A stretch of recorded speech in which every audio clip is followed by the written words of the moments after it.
Hai geng, kali ni aku nak review SH Figure Arts Black Key.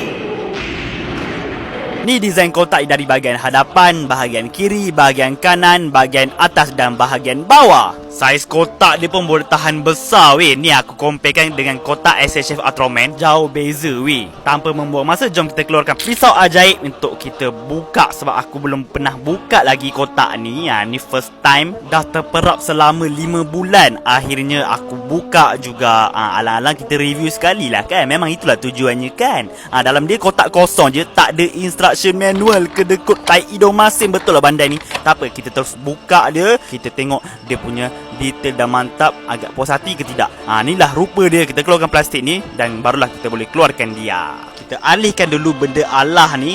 Dan inilah rupa Black Key. Kita tengok detail dari bahagian muka dia. Kita tengok dia punya mata detail gila nak mati. Di bahagian leher dia, kalau korang perasan ada bintik-bintik lubang ni. Ni untuk suit actor Black Key ni untuk melihat. Dia memang kopi betul-betul sama macam dalam siri. Detail di bahagian tangan dan bahagian kuku pun tak nak kalah. Dan ini detail seluruh badan dia lah. Aku payung betul-betul untuk korang ni. Kalau tak hargai juga aku tak tahulah kan. Ni detail di bahagian kaki dia pula. Tengok, memang betul-betul sama. Memang sama lah kan. Takkan dia nak main-main buat pula kan. Tengok kedut-kedut dia, detail seketul-seketul sama. Nampak tak? Nampak tak? Nampak tak? Aku payung dari bahagian atas tanduk, bahagian belakang sehinggalah ke bahagian ekor dia pula. Tengok detail dia bapak mantap weh. Di bahagian bawah ekor dia agak pelik, nampak macam straight je. Tapi itulah realitinya kan. Ni bahagian dia punya tajam bahagian belakang ni. Kalau ada yang tanya apa function duri-duri dia, function dia untuk cocok mata kau.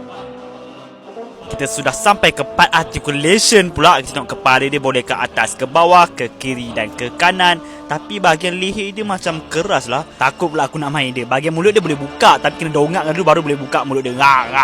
Dan barulah kita boleh nampak detail dia di dalam bahagian mulut dia. Siap ada lelangit tau. Lidah macam tak ada je. Okey, faham. Artikulasi di bahagian tangan dia pun boleh gerak-gerak macam ini. Boleh ke atas ke bawah macam ini. Bahagian siku dia pun boleh lipat macam ini. Boleh naikkan ke atas macam itu. Senang kerja kan. Lepas tu tangan dia boleh pusing macam ini. Bahagian dada pun boleh gerak-gerak. Boleh bengkok-bengkokkan. Boleh bongkokkan dia. Boleh joget-joget di kiri ke kanan. Bahagian kaki dia pun boleh gerak dan boleh dikangkangkan. Artikulasi dekat bahagian kaki dia boleh tahan. Kat bahagian lutut dia pun macam keras. Kat pergelangan kaki dia pun boleh gerak-gerak sikit macam ni. Boleh pusing-pusing macam ni. Kita sampai ke bahagian ekor dia pula pun macam keras. Aku risau betul lah nak gerak-gerakkan bahagian ekor. Dia boleh gerak-gerak sikit lah macam ni kan. Setiap panjang ekor dia tu, setiap tu ada pergerakan dia, articulation dia. Ekor dia tak boleh nak main-main sangat. Aku risau pula. Lepas tu boleh straight, boleh bengkokkan dia sikit. Macam tu je lah.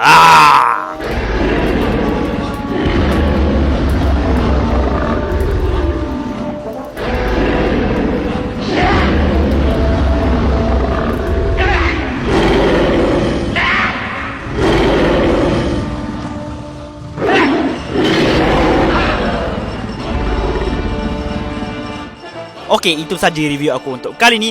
Bye!